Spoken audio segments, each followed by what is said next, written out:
mind. Oh, bitch, motherfucker.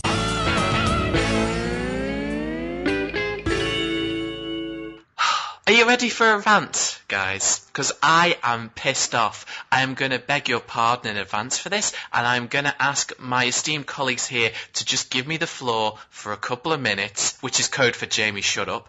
I just need a couple of minutes to say what's on my mind, because this story broke about 10 days ago, but it still gets my blood pressure up. I have a couple of things that I just need to say.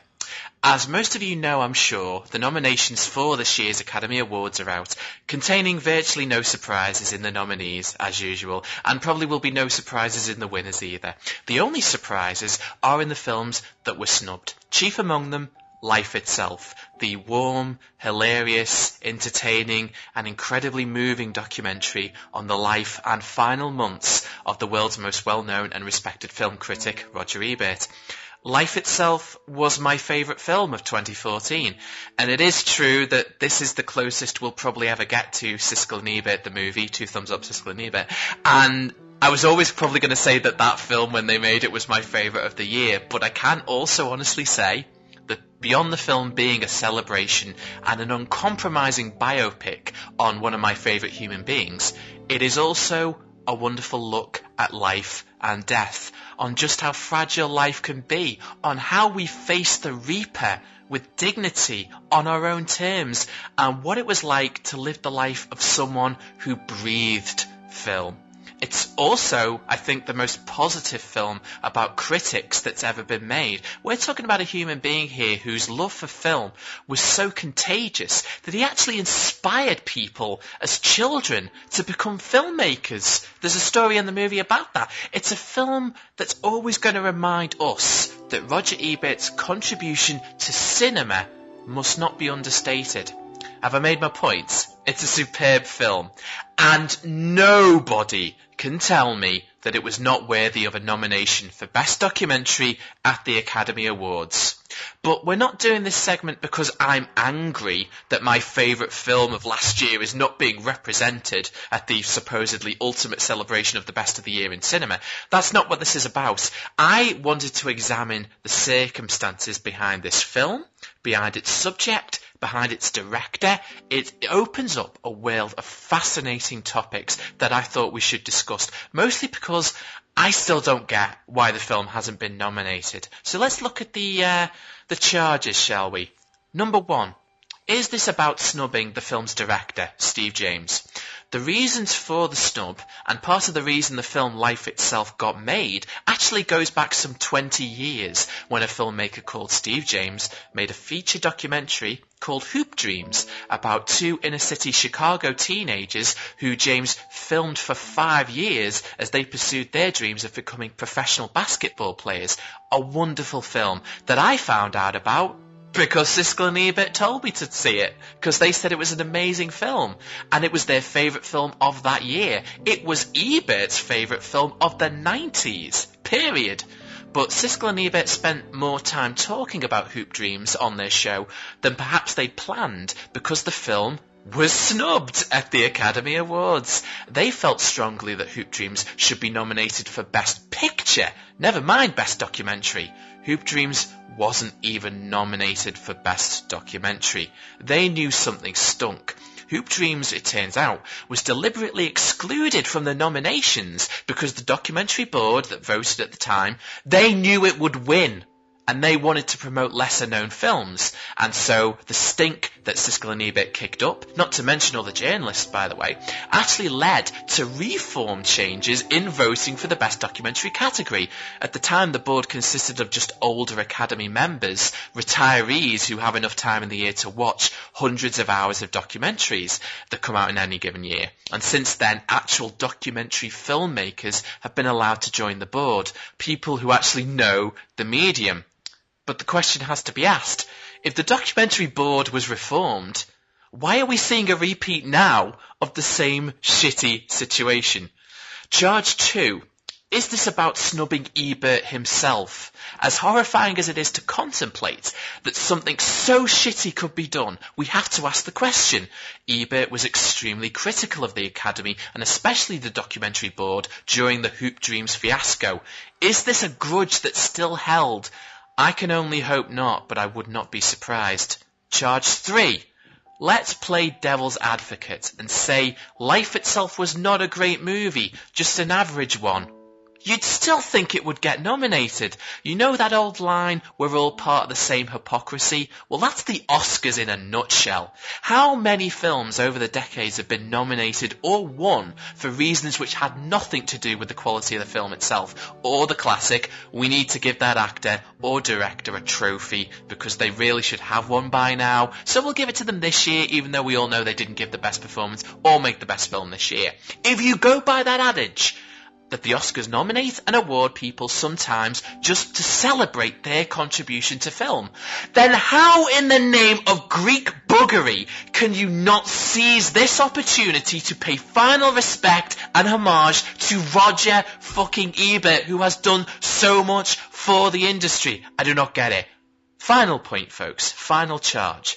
I was reminded of something that Ebert said during the Hoop Dreams fiasco. One of the reasons that it wasn't nominated, ironically, was because it was a film, not just a documentary. The documentary board, he said, were in love with stock footage and talking heads, TV documentaries, and Hoop Dreams was a living, breathing, 3-hour fly on the wall, took you into the realities of American life kind of picture. So if we go by that adage that the board still, let's say, loves talking heads and stock footage, well, if we had to be completely honest, a lot of Life Itself is talking heads and stock footage. It has to be. When we're talking about the early years of Roger's life, there's no archive footage, sadly, just the photos and memories of the people who remember him. So again, it doesn't make any sense. So those are my points, guys. I am frustrated. I do not get it. I am depending on people much smarter than me to tell me why this has happened. That's your cue, Williams. Oh, me? Shit, I don't know what to say, because I think you covered it all. I mean, I think it's the filmmaker himself. I mean, that guy's been snubbed quite a few times, and to me, this is the biggest snub of the Oscars, because, you know, the thing about a snub is that you don't see it coming, and I know everyone's bitching and whining about Selma, which apparently is a great movie. I do want to see it. I've never had the time to. But I knew it wasn't going to win, and I knew it wasn't going to get that many nominations, specifically because the guilds shut it out.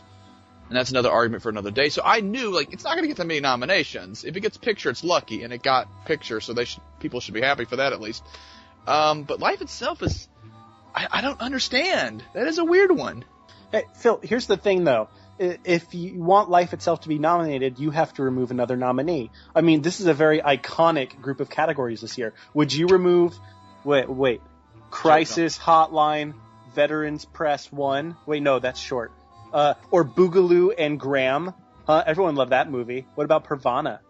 Which one are you going to remove, Phil? That sounds like a 30 Rock fake sketch, by the way.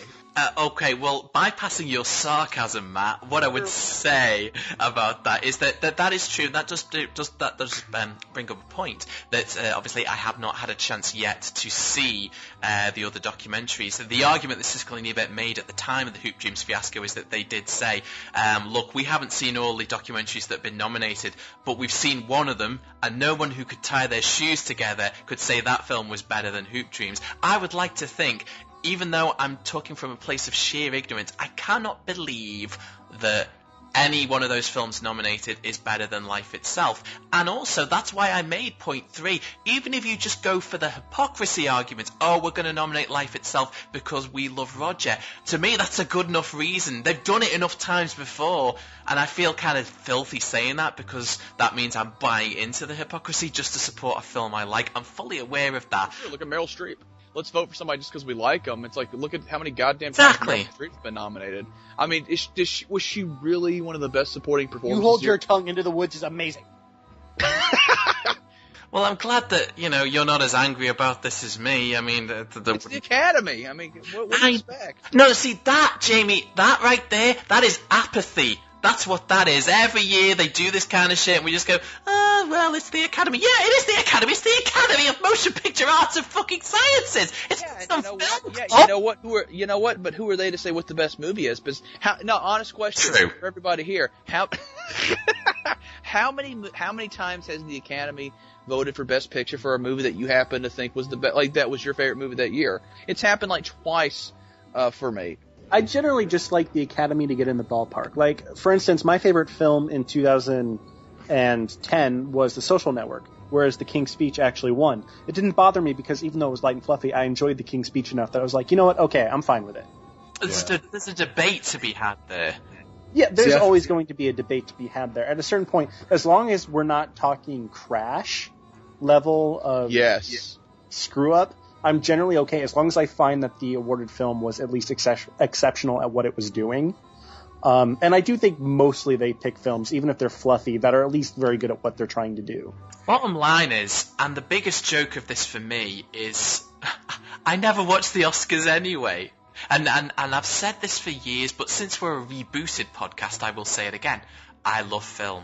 I love talking about film. I love talking about film with you guys. Films from the past, films to come. I love it. I hate talking about the Oscars. Nothing drains my enthusiasm and passion for film more than talking about the fucking Oscars, and yet it's supposed to be the ultimate celebration of the best achievements in film. I don't know if it's a problem with me or a problem with them, but this show will not watch the Oscars. This show will not discuss the Oscars when the smoke clears. And after this, I hate them more than ever, if that's possible. So if you like, on Oscar night, I can go outside the red carpet and hold up a Life Itself sign.